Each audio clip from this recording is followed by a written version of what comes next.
Wouldn't it be amazing if there was a formula for happiness? Like a set of instructions or blueprint that you could follow that over time would lead you to living a happy and authentic life. Well, what if I told you there are just 3 ingredients to finding lasting happiness? And like any recipe, you need all 3. Would you believe me? Or would you say, Jazz, it can't be that simple? Here's something to write down and remember. The words simple and easy are not the same thing.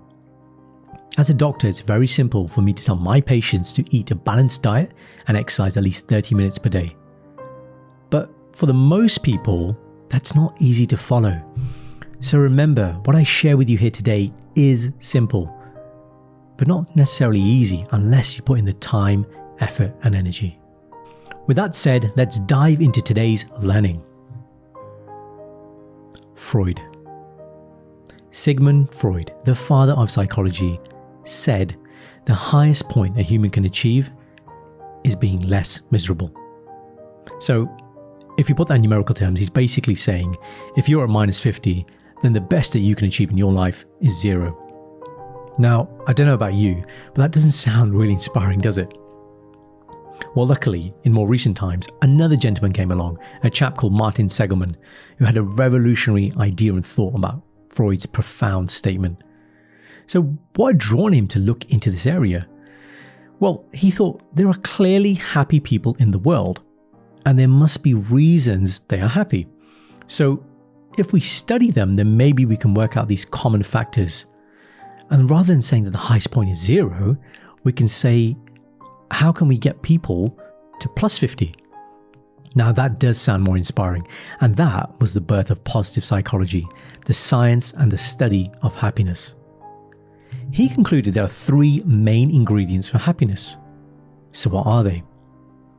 Well, first, think of happiness as a cake. This cake has 2 layers and a cherry on top.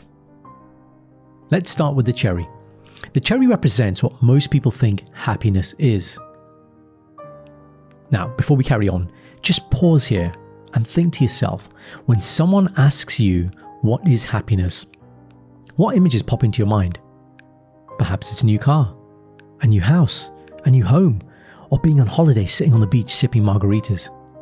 Here's the problem. This is only pleasure seeking, or the proper term, hedonism.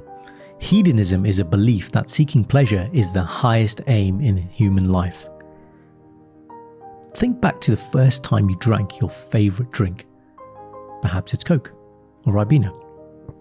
Now, the first time you tried it was probably your best experience, and every other time since you start to habituate.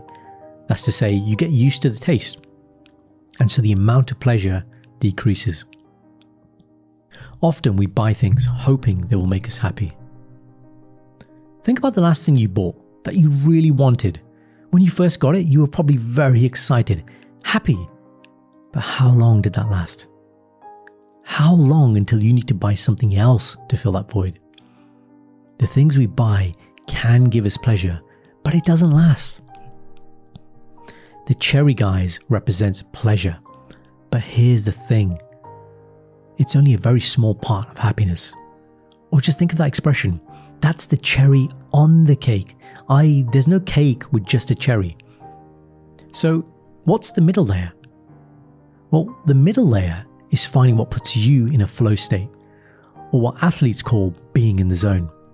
So what is a flow state, and how will I know when I'm in one?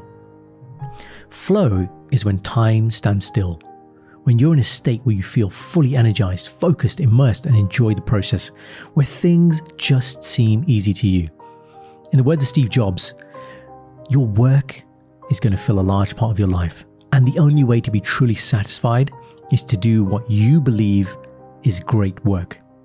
And the only way to do great work is to love what you do.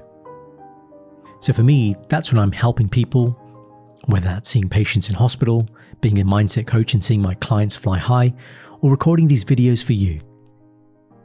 Now, the third and final ingredient to the cake is having meaning to your life. When you discover those unique skills that put you in a flow state, it's taking those skills and using them to help people. It's being part of something that's bigger than you. Or in the words of Jay Shetty, your passion is for you, but your purpose is for others. The combination of meaning and flow in your life are the necessary foundations for true, lasting happiness. And then the icing on the cake or cherry on the cake is pleasure. So for me, that's things like traveling, whitewater rafting, and rambling through the woods on the weekend. Here's my challenge to you. Look at your life right now and ask yourself, what's my passion? What sets me on fire? What have I been born to do? Where is my flow state? What is meaningful work in your opinion? I'll leave you with this. Happiness is a feeling, not a destination, which is why you can be more happy with relatively little than if you had all the riches of the world. As always, I'll leave you with my mantra: have more, do more, be more. Be sure to subscribe, share, and like. Send this to one person who needs to hear this message, and I'll see you on the next video.